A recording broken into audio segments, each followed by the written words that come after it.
The rocks around me are billions of years old. The SUV beside me is brand new. Welcome to gorgeous Hampi and meet the new Mercedes-Benz GLC.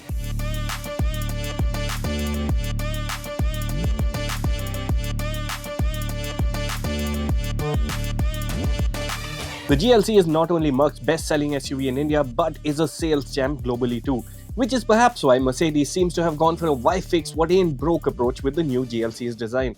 The basic shape is familiar and instantly recognizable as a GLC. The new model is larger but only just. It's 60mm longer and has a 15mm longer wheelbase than the old GLC. Styling is in line with the latest Mercs, with the large grille dominating the front end.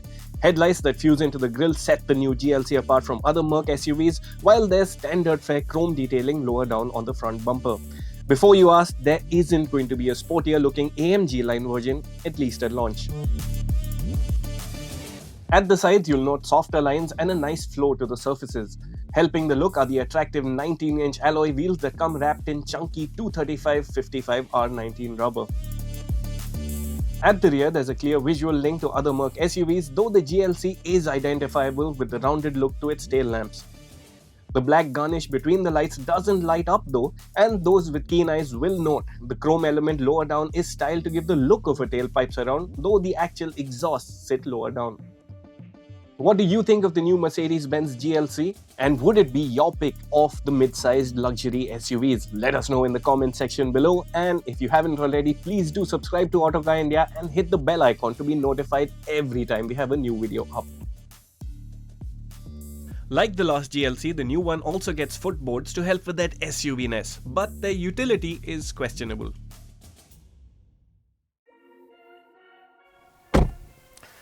Now, given that the GLC doesn't sit that high off the ground, that footboard on the outside seems like an unnecessary accessory. But once you're inside, you like what you see. The experience is of being in an elevated C-Class.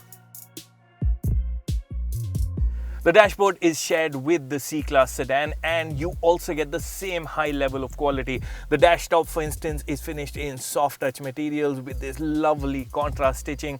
I love these air conditioning vents and the satisfying click they work with. Even the wood finish on the dashboard on this particular model gets pinstripes. Now I know it's not to everyone's taste, but I personally love the way it looks. And then there are the screens that you associate with the latest Mercs. This one is a 12.3-inch unit for the digital dials. It's crisp, it's vibrant, and can be customized with multiple themes. The centerpiece of this interior, however, is this 11.9-inch touchscreen unit that we first saw in the S-Class and more recently in the C-Class. And just as on those cars, this screen feels cutting edge and is supremely slick to use. But again, it just feels like it packs in too much. For instance, even your climate control settings are on the screen. Physical buttons would have been a more intuitive option. The screen is your go-to control for a lot of the car's settings, and you can actually spend a lot of time just navigating through all the menus and options on board. The screen is the display for the 360-degree camera and onboard air purifier, and houses settings for the 64-color ambient lighting, drive modes, ADAS functions, and more. You can also operate certain seat features from the screen. The seating position up front is friendly, and the front seats are also nice and comfortable, though they're not quite as cushy as the seats that you get on the larger and more expensive Mercs.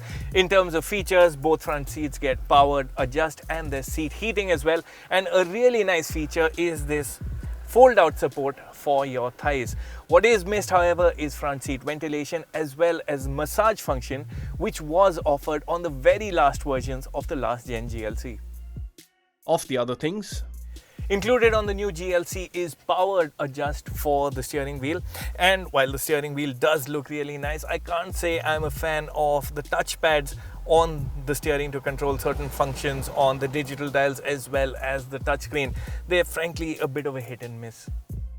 Features wise, the GLC packs in plenty. In addition to all that's been mentioned already, there's LED headlights with high beam assist, a panoramic sunroof, eSIM based connected car tech, a sweet sounding 15 speaker Burmester sound system, auto parking, and a powered tailgate.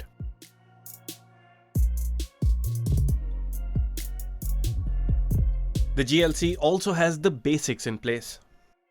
The GLC is very generous when it comes to space for storing smaller items. For instance, your doors get large bottle holders, there is a large glove box, and because the gear lever is actually positioned on the steering column, this area is freed up. So you get 2 cup holders here, there's a wireless charging pad as well as 2 USB Type-C slots, and you also get another bay with a deep storage and another pair of USB Type-C charging slots. Now it's over to the back seat. The new GLC scores really well on rear seat space. Now I'm just under 6 feet tall, the front seat is set to my driving position, and as you can tell, I have a lot of knee room at my disposal.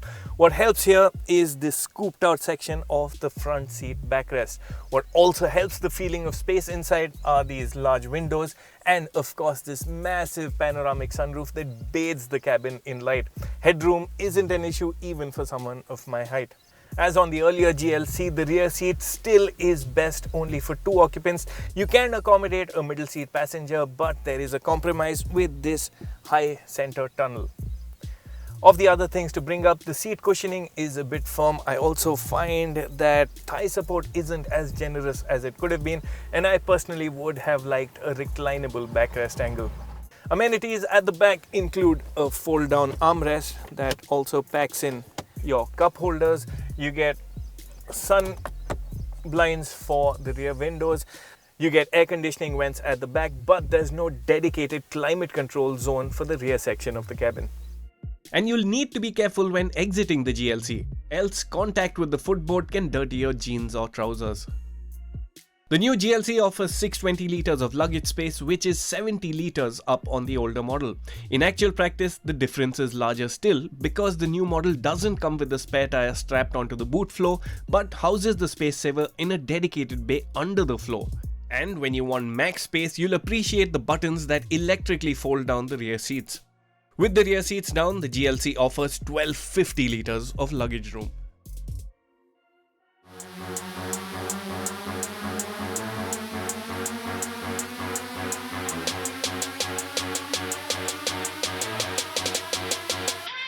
Like the last time, the GLC will be offered with 2 engine options, a diesel and a petrol.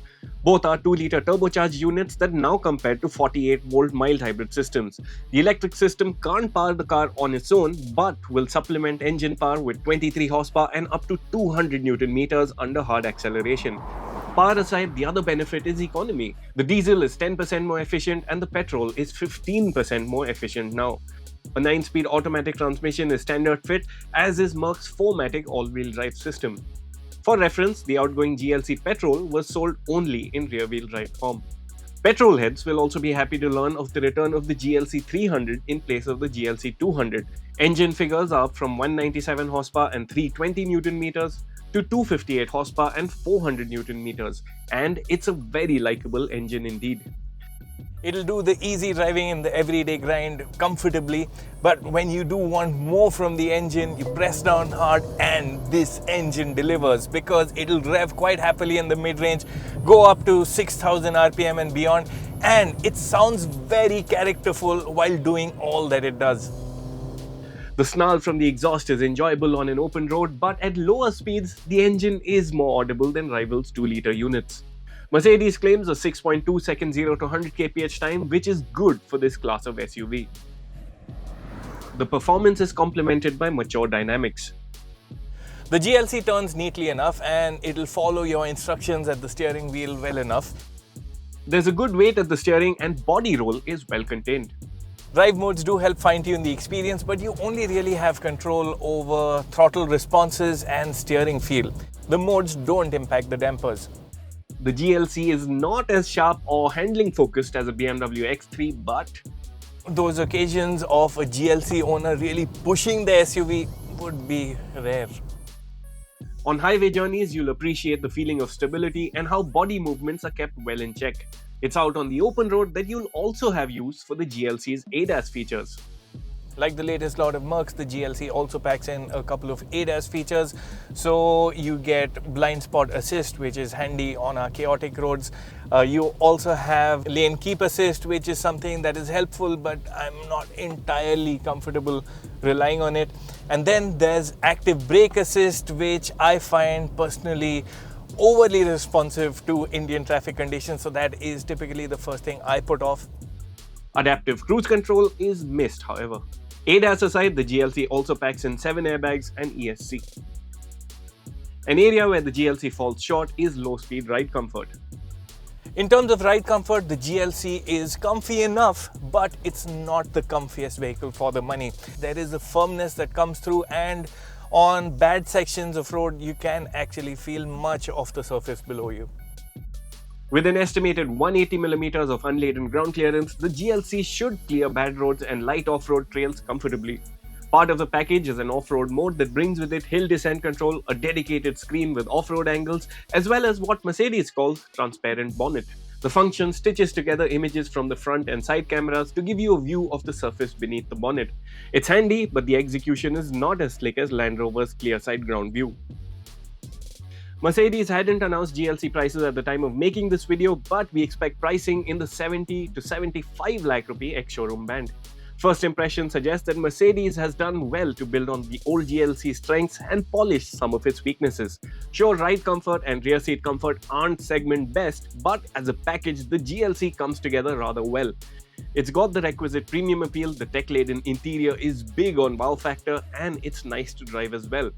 We'll have to bring together the crowded field of mid-sized luxury SUVs that include the BMW X3, Audi Q5, Volvo XC60, Land Rover Discovery Sport and Lexus NX to tell you the best choice, but seen in isolation, the new GLC sure tempts you to spend big.